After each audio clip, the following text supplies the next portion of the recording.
So this is a work that we have conducted, thanks also to a collaboration with Norsk Friluftslivs and some data that have been provided by them, and in collaboration with my colleague Sigbjørn Litleskare, who's here on the day of his disputus.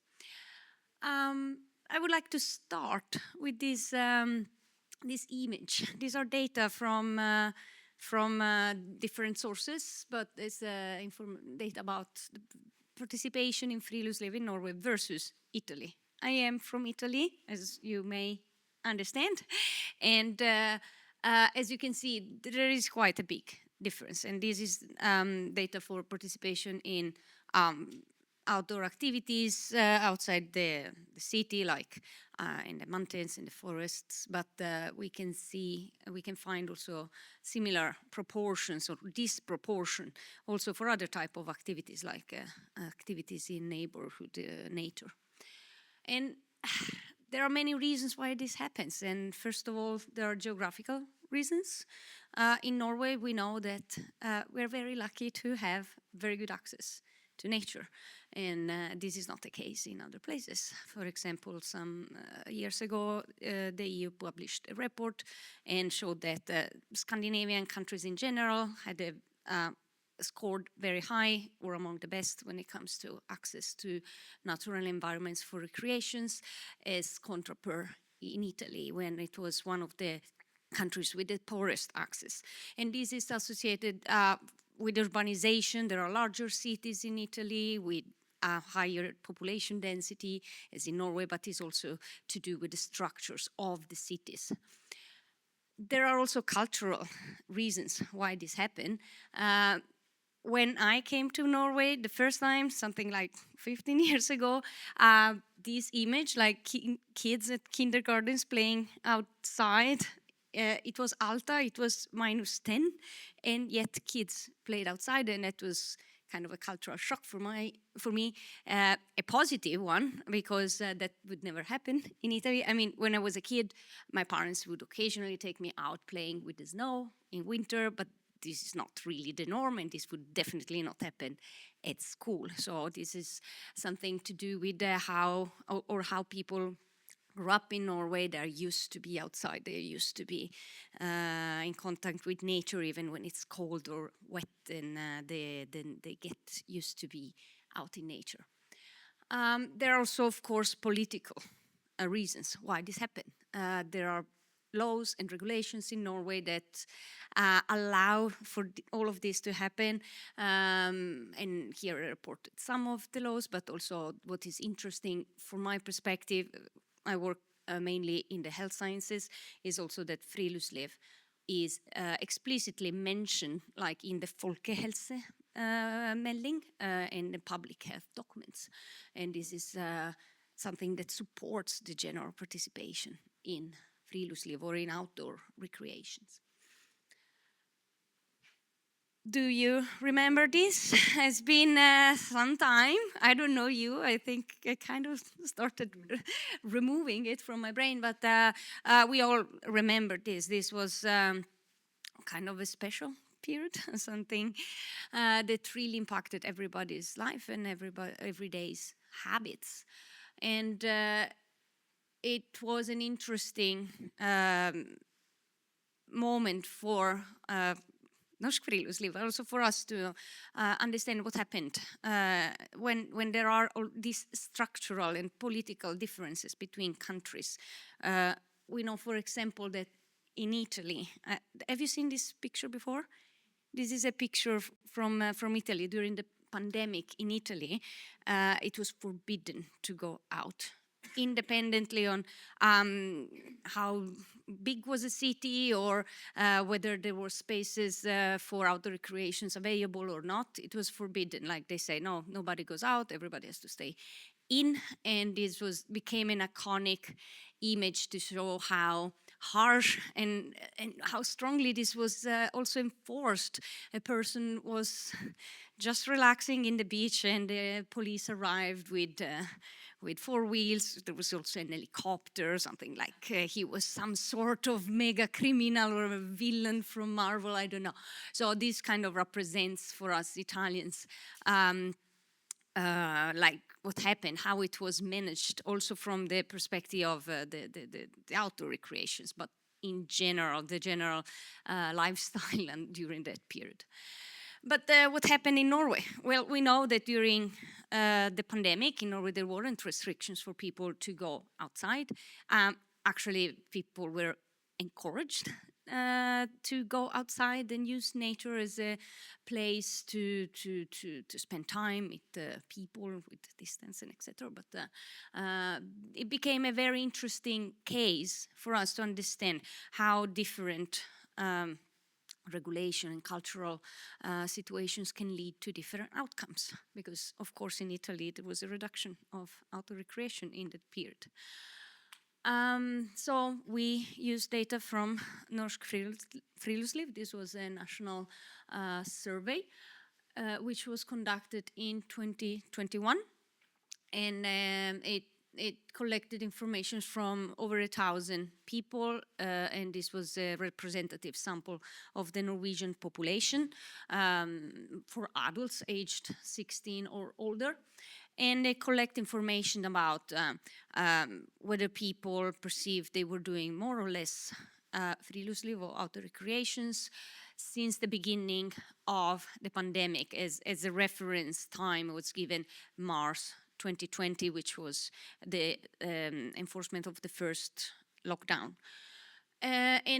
So it is related to the whole period, like from the beginning of the pandemic until the time in which data were collected, so for about 1 year.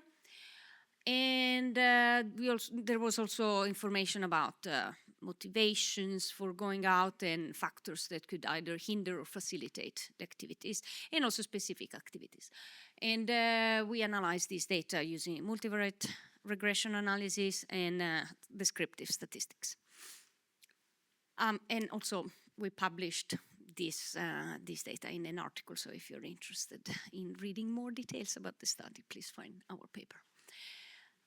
So the findings, what we found was that there was a general increase in participation in Friluftsliv during and after the pandemic.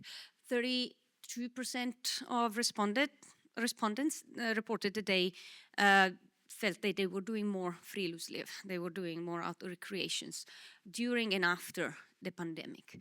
And the most popular activities, or those that increased the most, were going for a walk in nature, or even just going outside to eat a meal, and also doing ski activities. Of course, this was during the winter.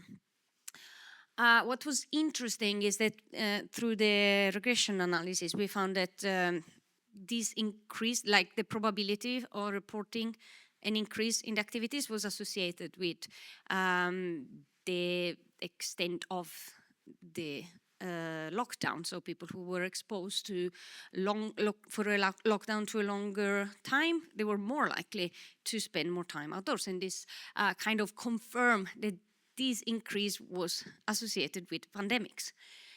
We also found that it was like people, women and younger people, and to some extent also people with higher socioeconomic status were more likely to increase. And this is interesting because these are groups that we know from previous studies that tend to engage less with Friluftsliv activities compared to men, older adults, and people with lower education, because these are groups that, for example, exercise more in the gym or in sports, organized sports. So it looks like that there has been a shift, like the people who were doing less Friluftsliv started doing more during the pandemic. And this makes sense because we also found that the reasons why, when we look at the reasons why people increased their Friluftsliv during the pandemic, physical activity, the possibility to do physical activity was the driving force. Green spaces became an alternative to gyms or to organized sport activities, and so they provided a very important resource for health in maintaining a healthy lifestyle during a period of crisis. But people also used natural spaces to meet with friends and keep social contacts with close ones.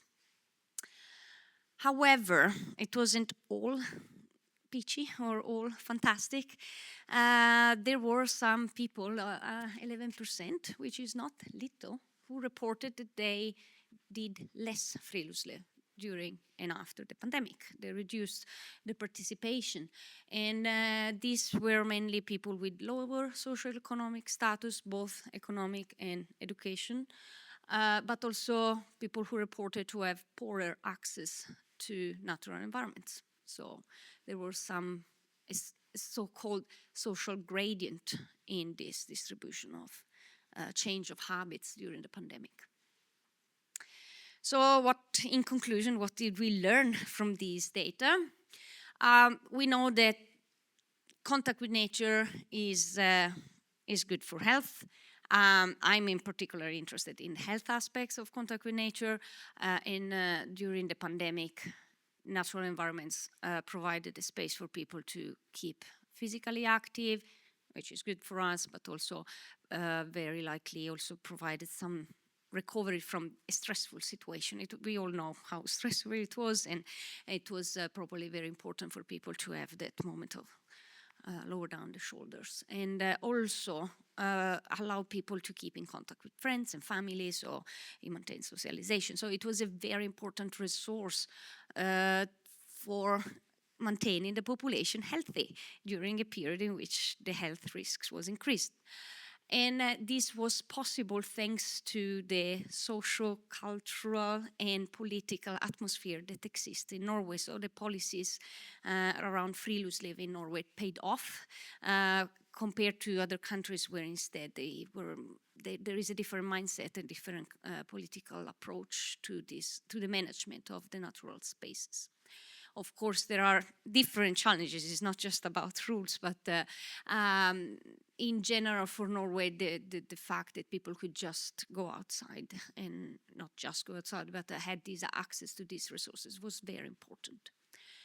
However, again, a reminder that there are still many people who have challenges in reaching natural environments and barriers to enjoy the benefits of being outdoors in nature. And so more needs to be done at the political level, especially to guarantee that everybody have access to nature and everybody can enjoy the benefits of nature, also in periods of crisis. So thanks for the attention, and please let me know if you have any questions. Tusen takk, Giovanna.